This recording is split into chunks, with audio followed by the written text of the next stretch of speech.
The return of the prodigal Parsons making his comeback to Dallas. Danny loved it. Well done. Cowboys traded the pass rusher to the Packers. You know the story by now. Jerry Jones says this week the team has no plans to officially honor their former star. Micah says that's fine with him.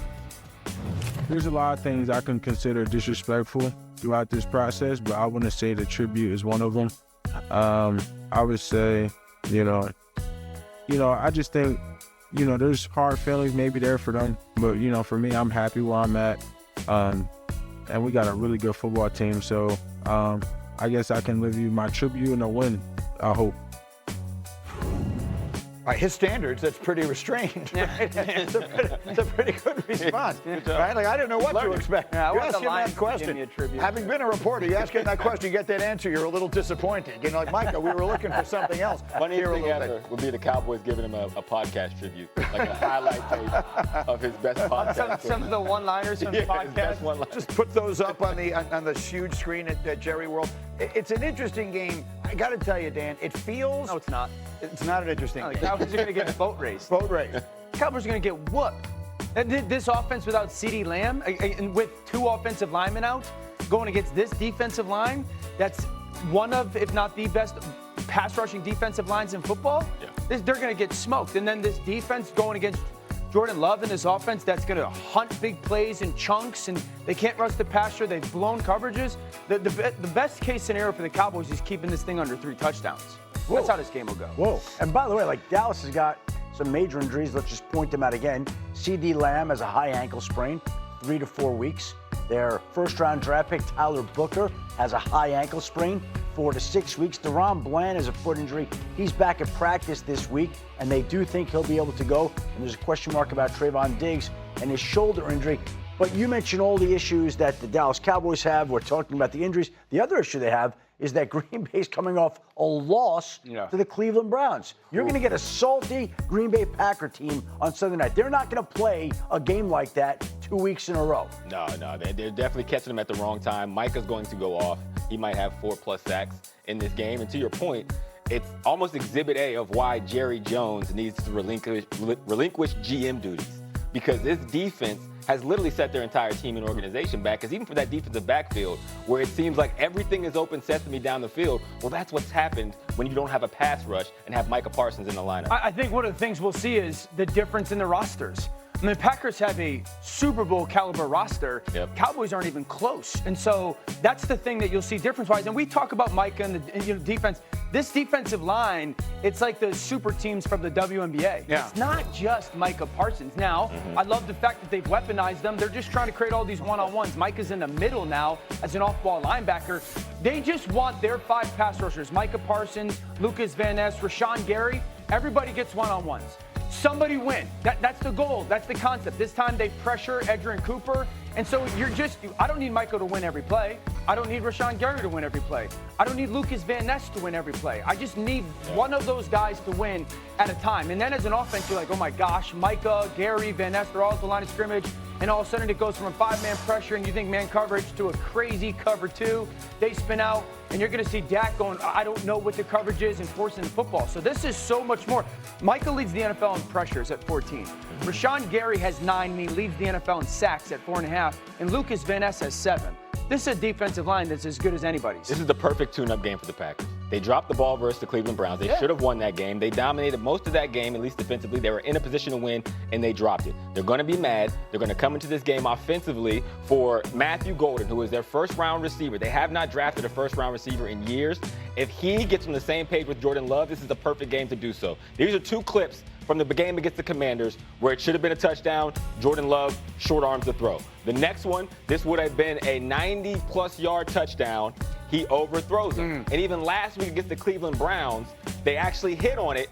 But as you see, Matthew Golden kind of lets his body control take him out of Browns, and this should have been another 80+ yard touchdown to seal the win for them. This is the week to get on the same page because the Cowboys defense, as we talked about, will give you all of those same opportunities. Fuck, you would have taken that to the house. To the house, no question. You would have taken that to the house. And by the way, there's no team that's been more at home in Jerry's world than the Green Bay Packers.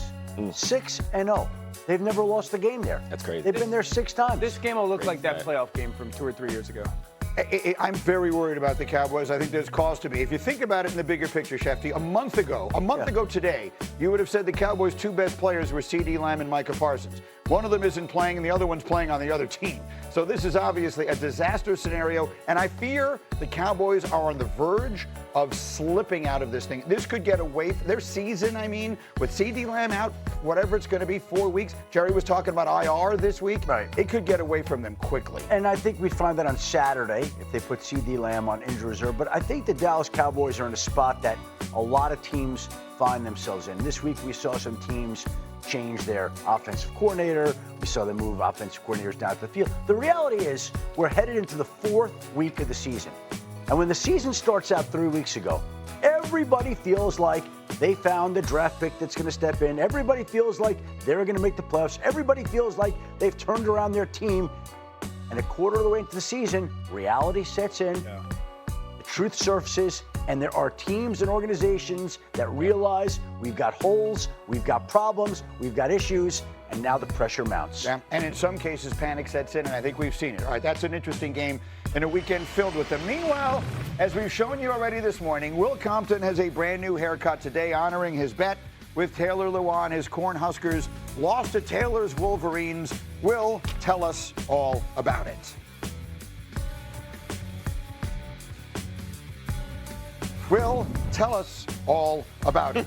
Oh, yeah. I thought the way your voice fluctuated there. I was we going to commercial? Is that a thing? No. Sitting there waiting, everybody was moving.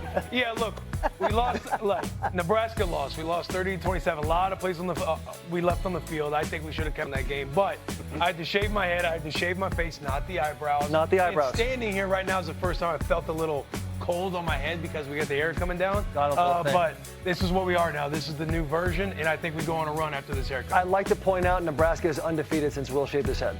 So maybe something to keep up. Who do we play this weekend? Who's Nebraska? We got a bye week, so we can't lose. Not losing this weekend. We're not losing this weekend. They'll be undefeated for at least another week. That was a very good game. I was actually watching. You guys made me more excited for that game than I can put into words. Anyway, we're going to do locks of the week with the Bussin' Boys in honor of the locks that you no longer have. So, Will, we're going to do some locks. Let's start with the game we were just talking about, the Packers in Dallas. What's your lock? Lock of the week right here. Packers over the Dallas Cowboys. Micah Parsons. Yeah, this is absolutely Micah Parsons. The minute he got traded to the Green Bay Packers, was absolutely circling this game. He is salivating. This is like a bunch of offensive linemen in college going to Golden Corral, knowing that's an all-you-can-eat buffet on that defensive line. This is going to be an absolute bloodbath. I could not. I think the Packers will cover the over just with their own points. Well, I'm curious. We all can understand what the Green Bay defense, their advantages here in CeeDee Lamb out. What can you say about the Cowboys defense? I didn't play the game, I didn't coach the game, and yet I can watch the game going, where is I've never seen receivers running as free as they seem to be against the Cowboys every single week this season. What is wrong? What's going on there? Wide open. I'm sure the staff, people talk about how they need more talent, they need more players, but I also think the staff just gets wildly outcoached. I think you're going to see it again this weekend. Listen, Greeny, I could play in this defense. That's watching this defense, how stagnant they are, how much there's no disguise. You know what you're getting. Caleb Williams and the Chicago Bears torched them last week. That's what's going to happen again this weekend with the Matt Eberflus, the defensive coordinator there. Okay, we're doing locks here. Let's go to the game in Dublin, the Vikings and the Steelers. What's your lock? Vikings over